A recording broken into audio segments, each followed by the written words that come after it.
সে দুপুরে খেয়েছিল। এই বাক্যটির আরবি অর্থ হচ্ছে হুয়া আকেল দুহুর। এখানে হুয়া অর্থ সে, আক্কেল অর্থ খাওয়া, দুহুর অর্থ দুপুর।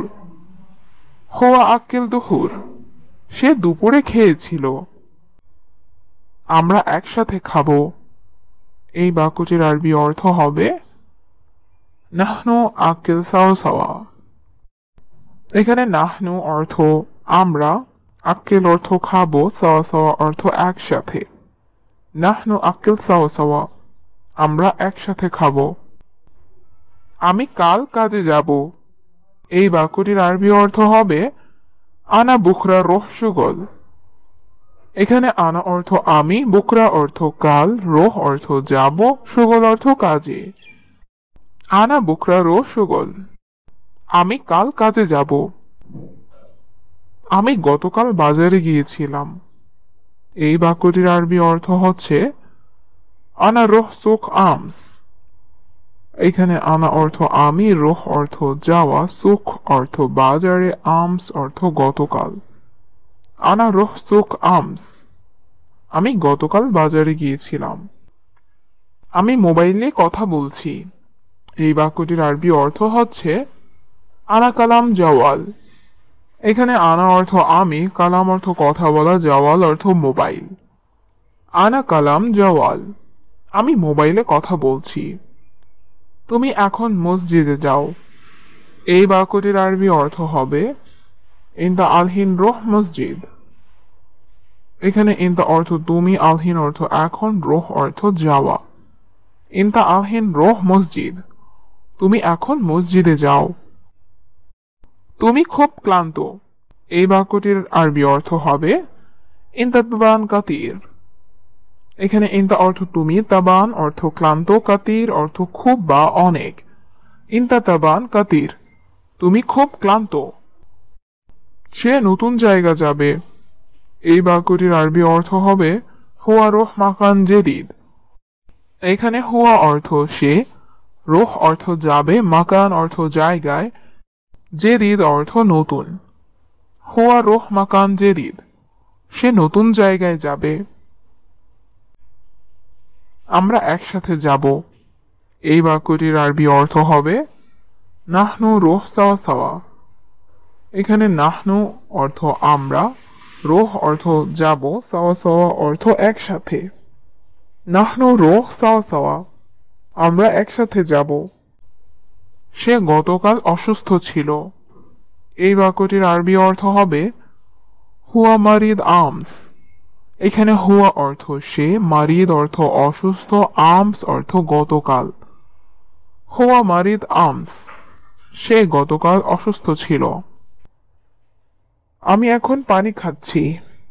এই বাক্যটির আরবি অর্থ হবে আনা শরাব ময়া আলহিন। এখানে আনা অর্থ আমি, শরাব অর্থ খাচ্ছি, ময়া অর্থ পানি, আলহিন অর্থ এখন। আনা শরাব ময়া আলহিন, আমি এখন পানি খাচ্ছি। তুমি কি কাল কাজে গিয়েছিলে? এই বাক্যটির আরবি অর্থ হবে ইনতা রোহ শুগল আমস।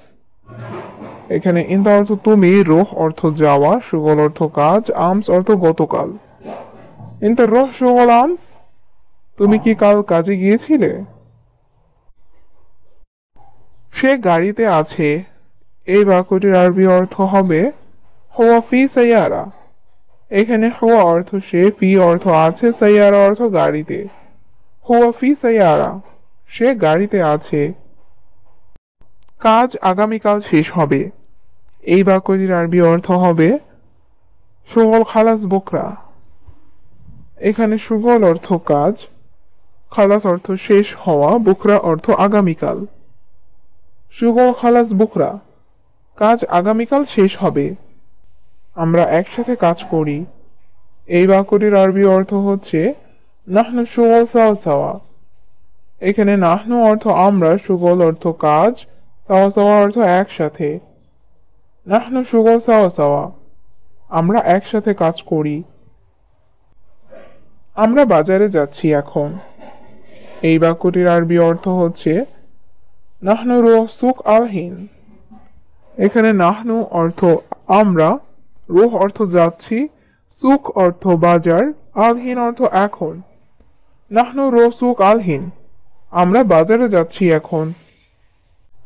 তুমি এখন কি করছো? এই বাক্যটির আরবি অর্থ হবে ইনতা আলহিন অ্যাশ সবি।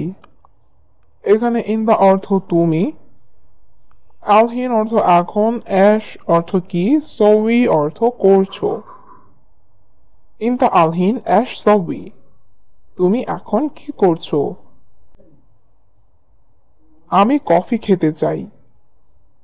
এই বাক্যটির আরবি অর্থ হচ্ছে আনা আবগা শরাব গাহওয়া। এখানে আনা অর্থ আমি, আবগা অর্থ চাই, শরাব অর্থ পান করা, গাহওয়া অর্থ কফি। আনা আবগা শরাব গাহওয়া, আমি কফি খেতে চাই। সে রুম পরিষ্কার করছে। এই বাক্যটির আরবি অর্থ হবে হুয়া নাজিফ আল গুরফা।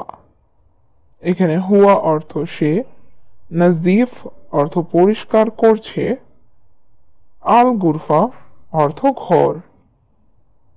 হুয়া নাজিফ আল গুরফা, সে রুম পরিষ্কার করছে। আমি হোটেলে থাকি। এই বাক্যটির আরবি অর্থ হচ্ছে আনা সাকিন ফি ফান্দুক।